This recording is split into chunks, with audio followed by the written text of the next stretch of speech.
To never work again in Australia, the number most people need is somewhere around $1.2 to $1.6 million invested.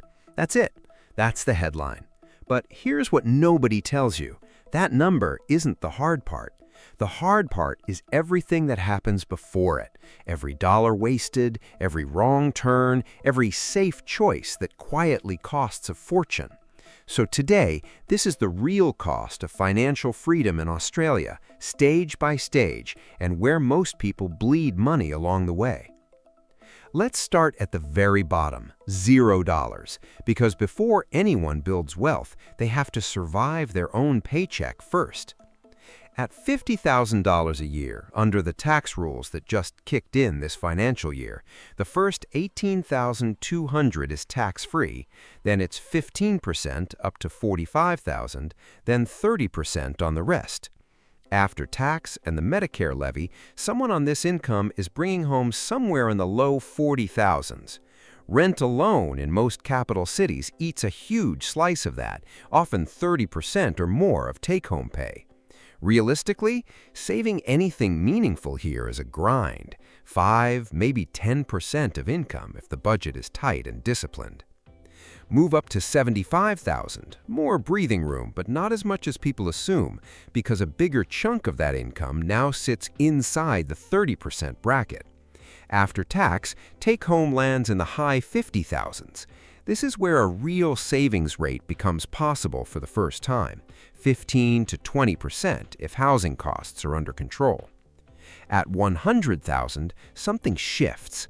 Take-home pay clears 75,000 or so after tax and the Medicare levy. This is the bracket where discipline starts to matter more than income. Two people earning $100,000 can end up in completely different financial positions 5 years later because one of them treated pay rises as an excuse to upgrade their lifestyle and the other didn't. At $150,000, a big slice of every extra dollar earned above $135,000 jumps into the 37% bracket. High income, sure, but also high leakage if nothing is done about it. This is exactly the income level where superannuation contributions, tax planning, and simple habits start to matter more than the number on the payslip. And then, $250,000 plus. The top marginal rate, 45%, applies to every dollar over $190,000. At this level, income was never the constraint. The gap between what comes in and what goes out is the entire game. And for a lot of high earners, that gap is smaller than their bank balance would suggest. Which brings up the real insight buried in all 5 of those brackets. Freedom was never about the income number, it's about the gap. Someone earning $80,000 who saves 20% is moving faster toward freedom than someone earning $200,000 who saves 5%. The gap is everything. And that gap is exactly what gets destroyed in Stage 2. Stage 2, the cost of doing it wrong. 5 things that quietly drain money from ordinary Australians for basically nothing in return. Number 1, unused subscriptions and buy now, pay later fees. Multiple small recurring charges stacking up, often totaling hundreds of dollars a year for services barely touched. Number 2, high-interest consumer debt sitting on a credit card instead of being paid off. Carrying a balance at typical card interest rates can cost hundreds, sometimes over $1,000 a year in interest alone for purchases that are long forgotten. Number 3, cash sitting on a low-interest transaction account instead of a high-interest savings account or offset. With today's cash rate sitting at 4.35%, the gap between a savings account paying close to that and a transaction account paying almost nothing is real money every single year. Number 4, paying full retail brokerage or platform fees on small, frequent share trades instead of using a low-cost platform. Fees that look small per trade add up fast for anyone investing regularly. Number 5, lifestyle creep after every pay rise. Not tracked, not planned, just absorbed. The raise arrives, spending quietly rises to match it, and the savings rate never moves. Cut these 5, and most people free up real money every single year, money that goes straight into Stage 3. Stage 3, the cost of the first $100,000. This is the milestone that changes everything, because compound growth starts doing real work once there's a meaningful base to grow. The most common mistake here? Letting that $100,000 sit in cash to be safe, or throwing all of it into an over-leveraged investment property with razor-thin cash flow. Cash sitting idle loses purchasing power to inflation every year it sits there. An over-leveraged property, meanwhile, can turn a safe asset into a stressful one the moment interest rates move or a tenant leaves.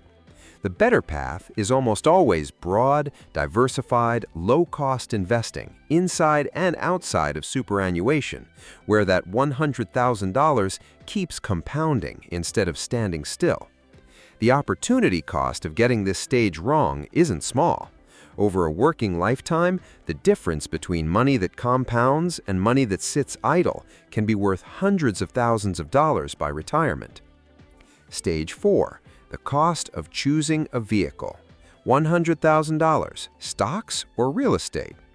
Real estate entry costs are steep. Stamp duty, legal fees, inspections, often 5 to 6% of the purchase price before even settling. Then there's ongoing costs, council rates, insurance, maintenance, and if it's an investment property, agent fees and vacancies. The upside, leverage.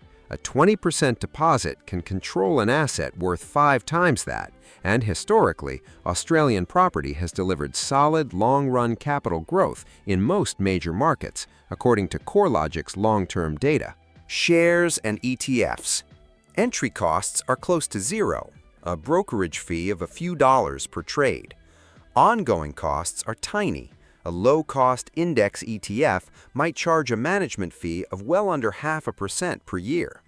No tenants, no maintenance calls, and instant diversification across hundreds of companies. The trade-off?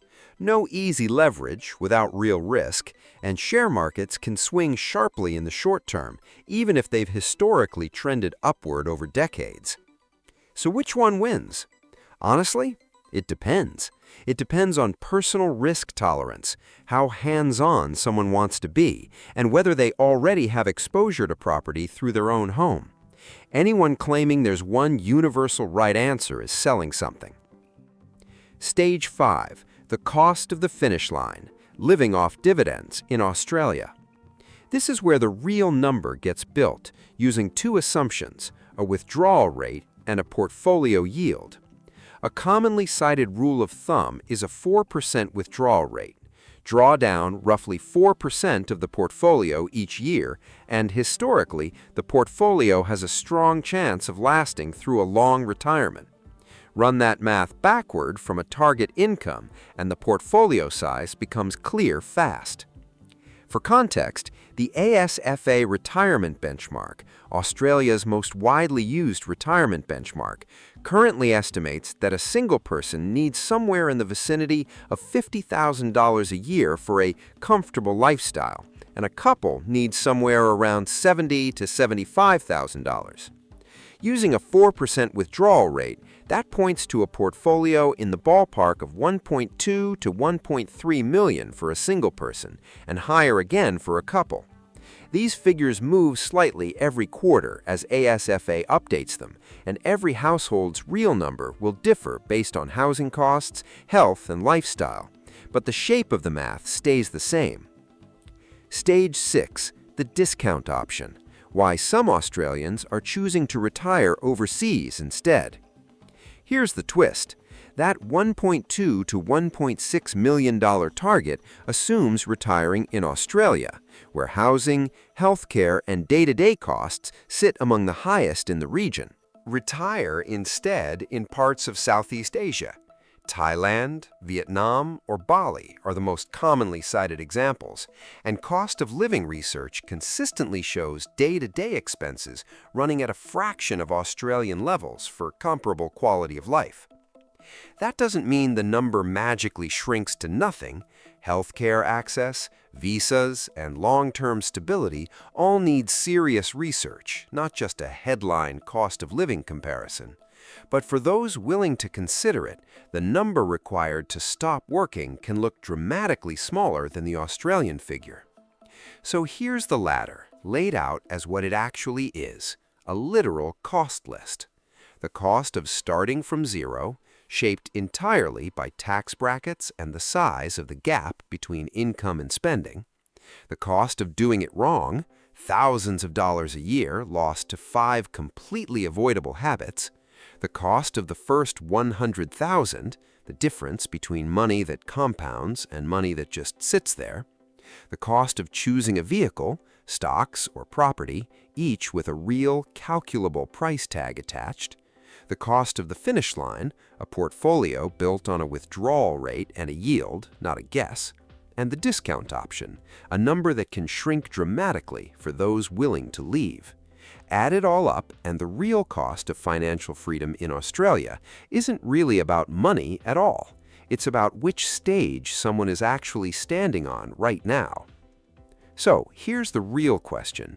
Which one of these 6 stages are you on right now?